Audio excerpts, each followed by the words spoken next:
The Florida Keys may well have remained a scattered string of sparsely inhabited islands, if not for one man, Henry Flagler. Flagler had been one of the founders of Standard Oil, and after his first wife died, he semi-retired to St. Augustine, Florida. He thought that St. Augustine, that Northeast Florida was a good place that his well-heeled friends could come to. So he started the Ponce de Leon, the large hotel in St. Augustine, and he needed a transportation system because having the prettiest hotel in the world that you couldn't get to would not function. So he bought up what they call short line railroads, and there were a number of short line railroads in Northeast Florida that went 40 or 50 miles. He bought them up, connected them all together, and eventually formed the Florida East Coast Railway system. And at each terminus, as he would buy further and further south, he would usually build a large hotel, and I mean a large hotel. Henry Flagler's railroad tamed Florida. With rail service came mail and telegraph service. It jump-started many towns along Florida's east coast by building churches, schools, and stores to accommodate the hotel's employees. On April 16, 1896, Flagler had built as far as Fort Dallas, which incorporated as Miami in July that same year. But Flagler wasn't done yet. The Panama Canal was being dug at the time, and Flagler figured if he ran a railroad down to Key West and its deepwater port, he could quickly carry cargo and people to the Northeast states without having a ship sail up and back through the Gulf Stream. In 1902, Flagler sent William Crone to survey a route through the Keys to Key West.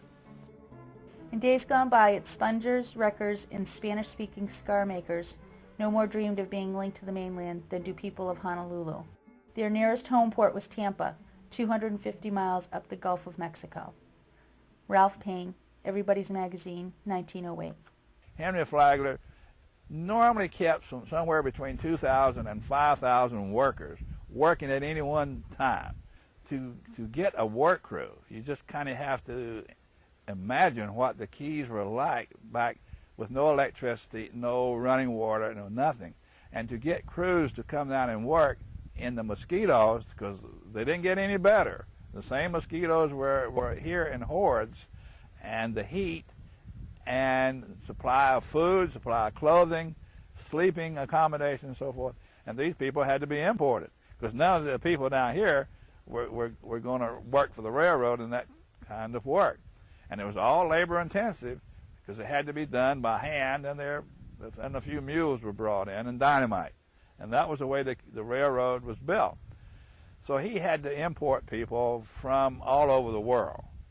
And it just so happened that, according to what we read, that the people from the islands, the Bahamas, the Cayman Islands, people who were used to a few hardships and not used to checking into a hotel or something, these were the ones that produced the most work.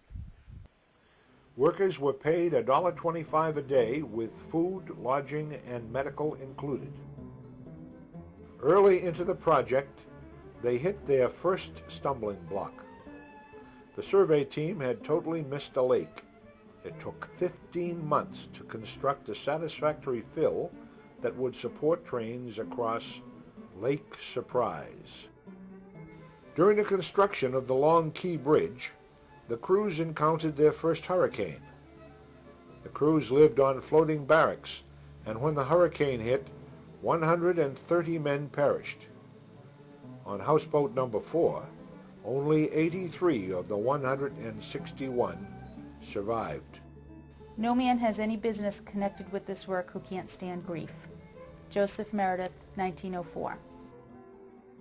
From this point forward, women and children were sent to the mainland during hurricane season. Railbed and bridge construction continued through the upper and middle Keys, and by 1908 they had the railroad built to Marathon. Key West was already modern. The rest of the Keys were not so modern. It was difficult for the rest of Keys to even get a block of ice, And ice boxes were common throughout the United States. But how would you get a block of ice? You put it on a sailboat, and sail it down, to the Keys.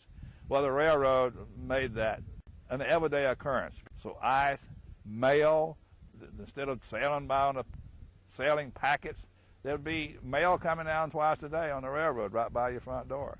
So the upper, middle, and lower Keys as a route to Key West was simply, in a few years, from this pineapple tomato farming on the artery for the railroads to go up and down.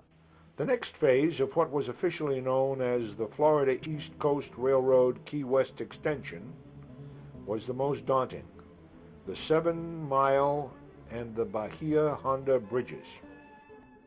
The total length was 35,815 feet and consisted of 335 steel girder 80-foot spans, 9,000 feet of concrete arch viaduct, and a 250-foot swing truss drawbridge.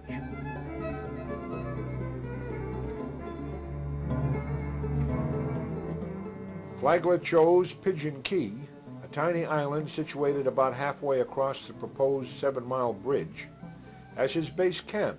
For 4 years, Pigeon Key was the major construction camp for the 7-mile bridge.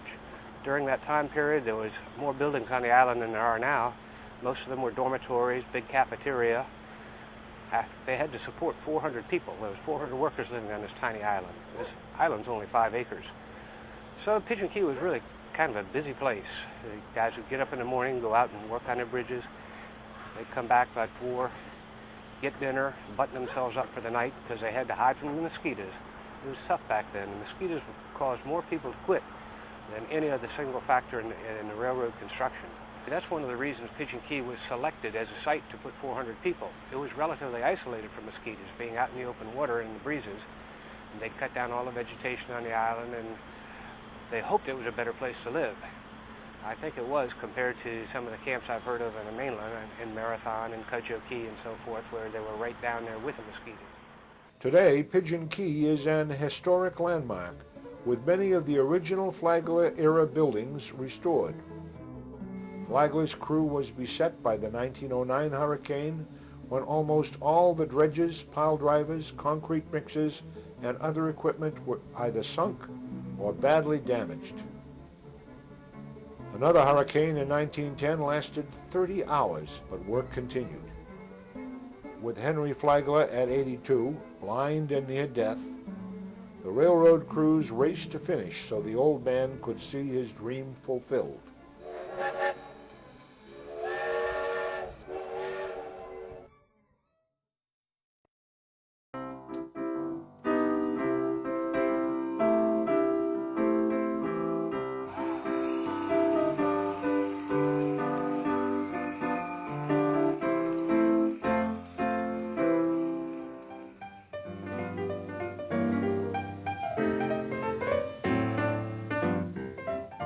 At 10:43 in the morning of January 22nd, 1912, engine number 201 safely delivered the 82-year-old Henry Flagler to Key West for 3 days of celebration. Now I can die happy. Henry Flagler, 1912. In more than 8 years, over 120 miles of track had been laid over water and through dense jungle. More than 200 lives had been lost, and it cost in excess of $31 million. Henry Flagler got to ride on the new stretch of track exactly once. He died the following year. You could get on a train in New York City and ride the train to Key West, and then that same train car rode onto a ferry and went to Havana.